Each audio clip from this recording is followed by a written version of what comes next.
This podcast has been brought to you by Seeker's Guidance, the Global Islamic Seminary. Help us spread the light of prophetic guidance to millions around the world by becoming a monthly supporter. Make a small donation at seekersguidance.org/donate. For as little as $10 a month, you can help people find life-changing guidance.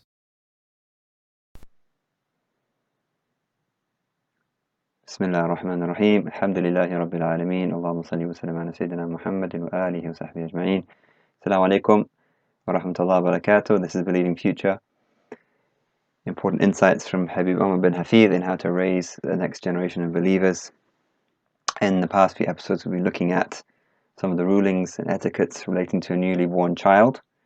So we talked about giving the adhan in the ear of the child, and we talked about the sunnah of tahniq. We also talked about shaving the baby's head, and then the last couple of sessions we talked about naming the child. Today we're going to talk about something important which is called the aqiqa. It's a recommendation after the child is born to perform an aqiqa. The aqiqa is when an animal is ritually sacrificed out of gratitude for the birth of the child. That's the meaning of the aqiqa. It's a ritual sacrifice of an animal, of a sheep, goat, out of gratitude for the birth of the child. And there's many benefits and wisdoms and lots to mention about it. Ibn Qayyim rahimahullah has a whole work called Tuhfat al-Wadud, in which he goes into lots and lots of detail about everything relating to ahkam al-mawlud, to the rulings of relating to a newborn child. He spends writes for about 500 pages, so it's a real encyclopedia work just on this area. So we've taken some things from there, as well as from the text we're looking at of Abdullah Nasir al-Alwan and the commentary of Sayyid Habib bin Hafid hafidahullah. So what are the wisdoms and what are the kind of benefits behind the aqiqa? One element of it is that it's a kind of fidya.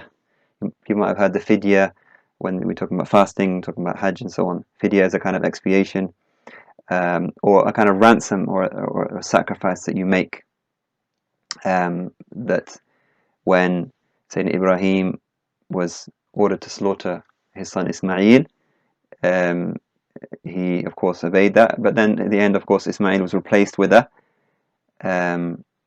فَفَدَيْنَاهُ بِذَبْحٍ عَظِيمٍ. Allah uses the word fidya, or uses the word fida, which is a kind of a sacrifice that is done in place of something else, or in exchange for something else. So an animal was slaughtered in order to ensure the long life and well-being of the newborn child. So the animal gives its life in order the child may live on and be healthy and flourish and so on. So it's similar to the udhiyah. The udhiyah or the qurbani is the slaughter that we make, of course, at Eid al-Adha, in which, of course, we remember the sacrifice of Ibrahim alayhi salam.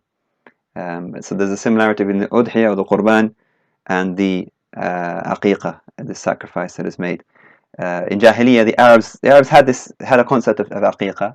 It was there in their traditions, but they had a habit of they'd slaughter the animal and then wipe the blood on the head of the child, which sounds disgusting. And the Prophet, of course, said, no, this is something, this is najasa, this is something which is unpleasant. So the Prophet put a stop to that, but emphasized that it was an act of worship. And that tells you, we keep the essence of the act, as long as it doesn't go against the Sharia and go against the essence of the Deen, and we get rid of things which are inappropriate or which are not in accordance with the teachings of Islam. So the Prophet said it's a nusuk, it's an act of worship which is rewarded by God. So the Prophet ﷺ, he made a very interesting statement, and he likened the aqiqah to performing a ransom, or to paying a ransom. He called it rahina. Kullu غلام رهينة بعقيقته أو مرتهن. Use this word rahina or murtahan, which has the meaning of being like a ransom. You're held up, you're tied up until you set yourself free with this sacrifice. The baby or the child is kind of restricted or held to ransom. Those kind of words. That's the kind of meaning that's conveyed here. That it's held to ransom until the aqiqah is performed. And so, how do we understand that? Some scholars said that what's meant is that the child to die in its infancy, it would not be allowed to intercede for its parents if the aqiqah had not been performed. We know that children that die young, they will go forward and prepare the way for their parents in the akhirah. They will intercede for them. But one meaning of this is that how the scholars understood it is, if you don't do the aqiqah, then your child will not be able to do that for you, were it to die young. Another meaning is that the aqiqah is a means of protecting the infant from the devil. The baby is protected from the devil by the blessing of the aqiqah, amongst other means, other means of protection. We already talked about the adhan as a means of driving the devil away. The aqiqah is another form of this. So we try as many means as we can to protect ourselves and our children from the devil, from the shaitan. The Prophet ﷺ informed us that the devil lies in wait and pokes every child when it's born, and that's why the baby cries out. This is shaitan prodding and, if you like, stabbing the child, not in a hugely it's more symbolic than it is painful, but the child cries out, and that's shaitan. The aqiqah, however, is a means of wresting the child from the clutches of the devil. So that's the second meaning. In a more general sense, as Sayyid Umar mentions, that the aqiqah ensures that the child achieves its full potential. That, it's almost like released. Something is released by the means of the aqiqah. Something in the child is released, and it goes forward and achieves its potential, and all the goodness that it possesses is unlocked, if you like, and that goes on to honor its parents. And we'll see that a lot of all these things that we talk about, the things we do for our children from before and during and birth and after birth and so on, they'll all be reciprocated, inshallah, by that parent, by that child being bar, having birr to his parents, birr al-walidain. So the more that we do these things, the more the effect we'll see in the future. So, like the udhiyah, the aqiqah is also an act of charity. It strengthens the ties of community. The udhiyah, in a community where there's animals are slaughtered at Eid, everyone eats. Everyone will have someone will have some meat to eat at Eid. Okay, that's the community benefit of the udhiyah, of the qurbani. Likewise, the udhiyah, the aqiqah, is an act of charity, and people get fed. It brings people together. They eat together. They come together. The meat may be distributed to the poor, or as it's preferred, it's cooked and served to the guests that come, whoever is invited, family and extended family and friends and community members and so on. If you're elders, they all come and eat from that, and this is a means of cementing those ties of community. And it also resembles the walima. The walima is when, of course, the marriage feast, when so food is served when the marriage is celebrated, and then food is served again when the baby is born. And there's a connection here, because you celebrate the marriage with the feast, and then you celebrate the birth of the feast, and the birth is a result of that marriage, and the purpose of the marriage, one of the great purposes of the marriage, is for children to come. So it's a second feast that comes after the first one. And of course, we mentioned towards the beginning of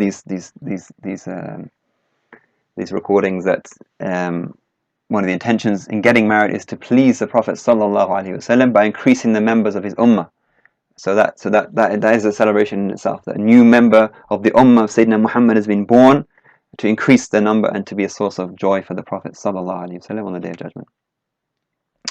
And also the aqiqah establishes ties between the child and those who attend the celebration. So that now that everyone who is present on that day will have some kind of connection. They might say later, I was there when at your aqiqah, and I remember. And so there's a connection there, a special connection greater than the ties that are already there, as as general ties of the community, but a special connection that you were there at that time. Just like someone who's there. I remember being there at your walima, attending your wedding, and it's the same kind of thing. All these things are very important in community building and social cohesion. When should the aqiqah be performed? When should the aqiqah be performed?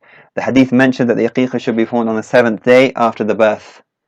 Several hadith mention that, along with some of the other sunnahs, including naming the child and shaving the baby's head. Okay, so they're all mentioned together. The aqiqah on the 7th day, along with shaving the head and naming the child.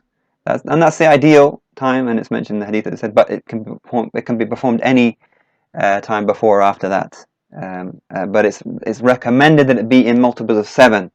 So if the 7th day it's not possible, then you do the 14th day and then 21st and so on. And there's wisdoms in the number 7, that the weeks, the days of the week are 7, and the 7 heavens and 7 earths, and we go around the Kaaba 7 times. And Ibn Qayyim again makes a connection between the day of the aqiqa and the day of Jum'ah. The Jum'ah comes after 6 ordinary days, comes the day of Jum'ah, a day of celebration, a day of Eid, a day of gathering, a day of worship, a day of dua, a day of gratitude. And likewise, the aqiqa comes after the baby has completed the first week of its life, and then after that completion comes a celebration. So he makes that connection between the Jum'ah and the aqiqa. And you'll see in so many of our traditions and our celebrations, it's all this cycle, the cycle of the moon, the cycle of the sun, cycle of the these different cycles of the seasons and so on. So Friday is special also in that it's beginnings and completion. It was a day in which say our father Adam alayhi salam was created, the day he entered paradise, the day he left paradise, and the day that he died also on Jummah, and it's a day that the day of judgment will take place. So this is, there's so many fada'il, so many merits of Jummah being in the 7th day, and its connection to birth and to beginnings and to endings and so on. So once a child reaches adulthood, it is no longer the responsibility of the parents to do the aqiqah. So they missed, if they didn't get it done early and the time goes on, they don't do it, and then the child reaches adulthood, then they've missed out on the reward of the aqiqah.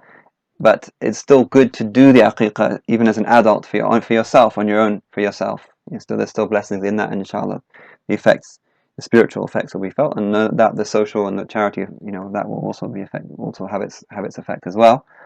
And many of us celebrate our birthdays every year, and that's fine. But why not make one celebration for your original birthday? Just thanking Allah subhanahu wa ta'ala, making that sacrifice out of gratitude for the gift of life. And in fact, when I wasn't born Muslim, but when I had my first daughter, we did aqiqah for her, and I did an animal on behalf of myself as well. So inshallah, get the blessings if it's easy to do that. How should it be done? Several hadith mention slaughtering 2 sheep for a male child and 1 for a female, and we can hear the voices of equality and gender equality being raised, and why is it 2 and 1, and why is this and why is that, and why should there be distinction between the male and the female? Allahu A'lam, that's the Prophet ﷺ mentioned this. It's not a hard and fast rule. The scholars understood it as being symbolic, in the similar to that sometimes in some cases, not in all cases, but in some cases in terms of inheritance, that the male gets double what the female gets, and that reflects the greater responsibility that is placed on the male's shoulders in terms of guardianship and financial support that the male has for his wife and for other family members. So it's symbolic of that. It's giving, recognizing that it will have that responsibility. But in any case, it's a recommendation. It doesn't have to be done. It doesn't have to be done in that way. And there's nothing to prevent anyone slaughtering 2 or more sheep upon the birth of a girl, or and there's nothing wrong with slaughtering 1 sheep for a boy. It's not. It's just mentioned in the hadith, and if we follow that, there's goodness in that. Imam Malik, however, great Imam Malik, was of the opinion that there's no distinction between male and female. So it's not a hard and fast rule, and he looks at the narrations in which the Prophet ﷺ, he said that there should be two for a male and 1 for a female. But he himself, when he slaughtered for Al-Hasan and Hussein, he slaughtered 1 for each, a ram for each of Al-Hasan and for Al-Hussein alayhim as-salam wa ridwan. And this Abdullah bin Umar also, that was his practice. So one of the Sahaba who was closest in his practice to what we know of the Sunnah of the Prophet ﷺ. So those who are financially able, they may want to slaughter more animals. It doesn't have to be restricted to that. You could, regardless of the gender of the child, you could feed more people and get more reward and show more gratitude, as long as it doesn't become an act of showing off and kind of look how many people I've fed. As sometimes we get in the territory we sometimes get into when it comes to weddings. No, it's not about that. But if you're generally have lots of people to feed and you had the means to do that, and you're just showing that gratitude for Allah, then ala barakatillah, that's a blessing. What the sacred law dislikes is takalluf, or forced or unnatural behavior, just in order to keep up appearances. So and so done this, so we have to do this, and which you get into when you talk about weddings, and it's not about that. This is Sharia doesn't. There's no takalluf. Just do what's easy and natural, and do it with Allah's blessing and the following in the footsteps of the Rasul sallallahu alaihi wasallam. And when both Al-Hasan and Hussein were born, the Prophet sallallahu instructed his beloved daughter Sayyidah Fatima Az-Zahra alayhi salam not to arrange the slaughter, but rather he took it upon himself. And he knew, one reason for that is he knew how the financial situation of Fatima and Ali were, how difficult things were for them. He didn't want them to go into debt, to take a loan in order to buy an animal, to just put themselves in difficulty. So he himself took it upon himself to do that, and removing the burden from them. So, and it'd be nice, if you knew someone that was they had a child and they were unlikely to be able to pay for the aqiqa. If someone wants to do some good, so just say, yeah, I'll take care of that. Arrange for an animal to be slaughtered. It doesn't have to, in another country perhaps, and just get, the barakah, blessings that you've done, that you've allowed them to fill this aqiqa. It's a blessing for the child, it's a blessing for them, and it's a reward for you, and it's the poor people will be fed and made dua, and it's a lot of good in that, inshallah. Another recommendation of the aqiqa is that none of the animal's bones should be broken in the process of the slaughter or in the preparation of the meat. So it's treated with kid gloves. Treat it gently, in the hope that the child will be healthy and safe from all types of harm. Okay, that's the hope. The hope is that don't break any bones, in the hope that the child will be safe and won't have any breakages or any bad things happening. And it's also, the scholars will say that the pieces of meat will be larger because the bones aren't broken. So it's an honoring that blessing, and the people will be happy with that. People who are eating will be happy with that. So one of the scholars also had the opposite opinion. He said that we should break the animal's bones in the hope the child grows up to be someone who's broken for the sake of Allah. But that's just his perspective on things. The Sunnah says that try not to break the bones. Another nice practice is that the Prophet ﷺ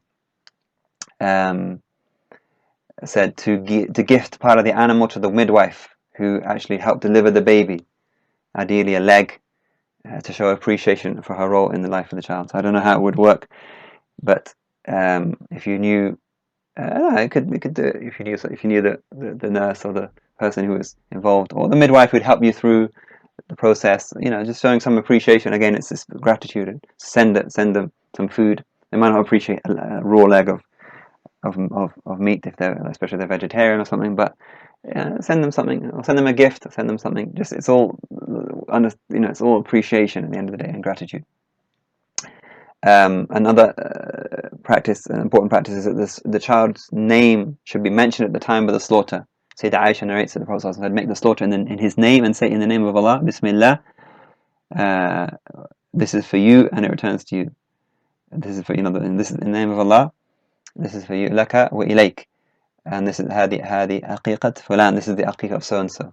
So you make this dua, this is in the name of Allah, this is for you and it returns to you, Ya Allah, it's all for you. And this is the aqiqah of so and so. You mentioned this aqiqah of Muhammad, so and so, or this aqiqah of Fatima, so and so. And again, this is similarity between the aqiqah and the udhiyah, where you mention the name of the person who the udhiyah is being performed, the qurbani, if they're not present themselves. So the person performing the slaughter, if the person performing the slaughter intended to be an aqiqah without mentioning the name of the child, it would still be valid. Okay, you don't have to mention the child, but there should still be the intention of the aqiqah. Okay, they should have in their heart the intention of aqiqah, and ideally they say this is the aqiqah of so and so. If they don't have any intention, then it would just be regarded as a virtuous act of a slaughter for Allah, but not as an aqiqah. So that shows us the necessity of having some fiqh. The person slaughtering needs to have some understanding, some fiqh. So would you trust a big organization to do it on your behalf correctly, or would you make sure that it's done perhaps on a smaller scale with the family, and then make sure the person doing the slaughter knows what they're doing, or at least there's someone present who's kind of instructing them. And also it teaches us the importance of intention. It's the intention which distinguishes one action from another. It transforms an ordinary action into an act of worship that will be rewarded, that they'll be rewarded for, and which will bring us closer to Allah. So we should seek Allah's reward in every action we perform. And on the farewell pilgrimage, Hajj al-Wada', the woman raised up the small child to the Prophet ﷺ and said, can he perform Hajj? Does this person have Hajj? Does this child have Hajj? And the Prophet said, yes, and you have the reward. So this woman didn't just want to have her son as a passenger, do all the difficulty of Hajj and have her son. She wanted the reward as well. And then the Prophet ﷺ gave that to her and affirmed that for her and for everyone else. She wanted something more for herself and for him. She didn't just want So the Prophet ﷺ opened that door to her and provided, of course, that she made the intention on his behalf and helped him to perform the major parts of Hajj, not all the details, but the major parts. Get him. He has to be there at the right place at the right time, Arafah, and so on. So birth can be an ordinary event, quote unquote, ordinary event, which occurs in every society, in every time, every place. There's always children being born. There's always babies being born. But what the Sharia teaches us and what the Sunnah teaches us is that everything is an opportunity for reward. Everything's an opportunity for closeness to Allah subhanahu wa ta'ala. And that's the case if we act upon these sunnahs we talked about, giving the adhan, slaughtering the animal in its name, feeding people, bringing the community together, bring them together. And in the process we're going to remember Allah subhanahu wa ta'ala. So it becomes a gathering of remembrance. It becomes something blessed and something out of the ordinary. Instead of becoming something ordinary, it becomes something out of the ordinary. And likewise a death is a quote unquote ordinary event, happens all the time, people dying all the time. But if we follow the teachings of the Prophet ﷺ, we prepare the body, we wash, we shroud, we do the janazah, we do the burial. At every point there's rewards and there's opportunities for good closeness to Allah subhanahu wa ta'ala. If we come and then we recite the Quran, we gather together. So this is the beauty of Islam, that gives value and meaning to everything, and these events become huge and become great, just by virtue of these sunnahs and understanding the wisdoms and understanding the practice. And it sets up our children, inshallah, for the best of futures. Allah bless our Prophet Muhammad sallallahu alaihi wasallam. Jazallahu and Sayyidina Muhammad khayran jazaa. May Allah reward him the best of rewards.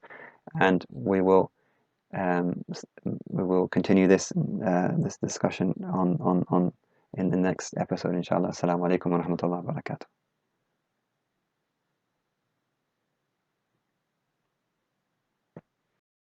Thank you for listening. This podcast was brought to you by Seeker's Guidance, the Global Islamic Seminary. Visit seekersguidance.org to access reliable Islamic knowledge taught by qualified teachers. We offer a wide range of courses, podcasts, articles, and a world-class answer service. Support us in spreading free, reliable Islamic knowledge to millions around the world by becoming a monthly supporter. Visit seekersguidance.org/donate and make a small monthly commitment today. Our beloved Prophet, peace and blessings be upon him, said, "Whoever guides someone to goodness will have a similar reward." So don't forget to share this podcast and spread prophetic guidance.